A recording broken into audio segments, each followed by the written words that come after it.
इस देश में आम आदमी की जिंदगी बड़ी सस्ती है भाई। हर बार आदमी को मर मर कर बताना पड़ता है कि भाई हम तो मोक्ष पा लिए। नेक्स्ट टाइम प्लीज़ किसी और आम आदमी का ख्याल रखिएगा। और तभी कभी कुंभ के मेले में मरते हैं, कभी दिल्ली के रेलवे स्टेशन पे मरते हैं, तो कभी पिक्चर देखने साउथ में गए, वहाँ भीड़ में मर गए, तो कभी 18 साल बाद जीत के जश्न के खुशी में मर जाते हैं, तो कभी पीएमसीएच के गेट पर मर जाते हैं। इस देश में चाहे बरसात हो, चाहे गर्मी हो, चाहे ठंडी हो, लोग कीड़ों मकोड़ों की तरह मरते रहते हैं। और जब कोई आवाज उठाता है, उनके समर्थक आकर कहते हैं बोलिएगा मत, बोलिएगा तो हम आपको गाली देंगे। मर रहा है मरने दो, लेकिन हमारे हीरो को मत छुओ। शायद जो मर गए वो भी जिंदा होते तो वो भी यही बात कहते, भाई बोलो मत। बीजेपी के राज्य में हुआ तो बीजेपी बोलता, कांग्रेस के राज्य में हुआ तो कांग्रेस वाला बोलता, हीरो के लिए हुआ तो हीरो वाला बोलता, क्रिकेट के लिए हुआ तो क्रिकेटर वाला बोलता। बोलो मत, बोलो मत, क्योंकि इस देश में आम आदमी की जिंदगी का कोई मोल नहीं।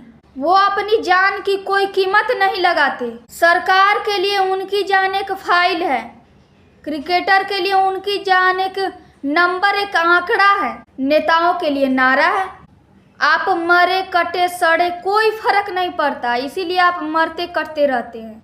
वरना जिस बेंगलोर में आधे घंटे की बारिश में पूरा शहर तैरने लगता है, वहाँ 3-3.5 लाख लोग स्टेडियम के बाहर छोड़ दिया जाता है। बिना कंट्रोल के इतनी आसान होती है जिंदगी, इतनी सस्ती है आपको जिंदगी। आम लोगों को, आम लोग के मौत से कोई फर्क नहीं पड़ता है, इसलिए सरकारों को भी आम लोगों के मौत पर कोई फर्क नहीं पड़ता है। 1 लाख रुपए की मुआवजा सरकार की तरफ से और 10 लाख की मुआवजा आरसीबी की तरफ से आपकी मौत पर मजाक उड़ा रहा है, मजाक उड़ा रहा है। और आप हर बार मर मर के साबित करते रहते हैं कि भाई अगली बार बचा लीजिएगा। कभी सड़क हादसा में मरते हैं, कभी रेलवे स्टेशन पर भगदड़ में मरते हैं, कभी कतार में खड़े खड़े मर जाते हैं, तो कभी अस्पताल में बेड न मिलने की वजह से मर जाते हैं। आप मर रहे हैं, मरते रहेंगे, क्योंकि आपका असली दुश्मन कोई और नहीं, आप जैसे लोग हैं जिन्हें अपनी विचारधारा, अपने हीरो की फिक्र ज़्यादा है। जब तक आपका कोई अपना नहीं मरेगा तब तक आप लड़ते रहेंगे। बोलिएगा मत, बोलिएगा तो हम आपको गाली दे देंगे, अच्छी बात नहीं है। और जिनके लिए आप लड़कर मर रहे हैं उनके लिए आप क्या है? एक नंबर, एक आंकड़ा, एक फॉलोअर। इससे ऊपर किसी को फर्क नहीं पड़ता, सरकार को फर्क नहीं पड़ता, पुलिस को अंदाजा नहीं होता, क्रिकेटर्स को फर्क नहीं पड़ता। फर्क पड़ता है तो सिर्फ उनको जिनके घर वाले उनके लाश को अपने हाथों से उठाते हैं। वो जो बाप कह रहा है ना कि मेरे बेटे को पोस्टमार्टम ना करो, उसे कटेगा तो हमें दर्द होगा, उसको फर्क पड़ता है।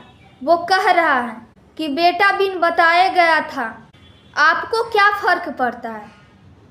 आप तो कहिएगा बोलिएगा मत। तब तक बोलते रहिए जब तक अगली मौत आपके घर में ना हो, जब तक तब तक आप सुन न लें कि भाई हम तो मरकर मोक्ष पा लिए, औरों को बचा लीजिएगा।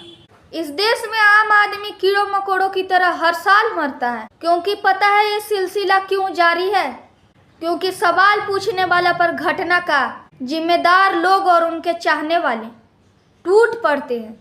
ये सब कुछ क्लियर दिखता है इस केस में। देखिए, कर्नाटक पुलिस ने कहा था ना कि आप पीटी परेड ना निकालिए, एक दुर्घटना घट सकता है, नहीं मानी गई। अब उसी पुलिस ने RCB, DNA event management company और कर्नाटक क्रिकेट एसोसिएशन पर एफआईआर दर्ज किया और साफ साफ कहा है पीटी परेड में अधिक लापरवाही हुई। इससे स्पष्ट क्या लिखा जाएगा?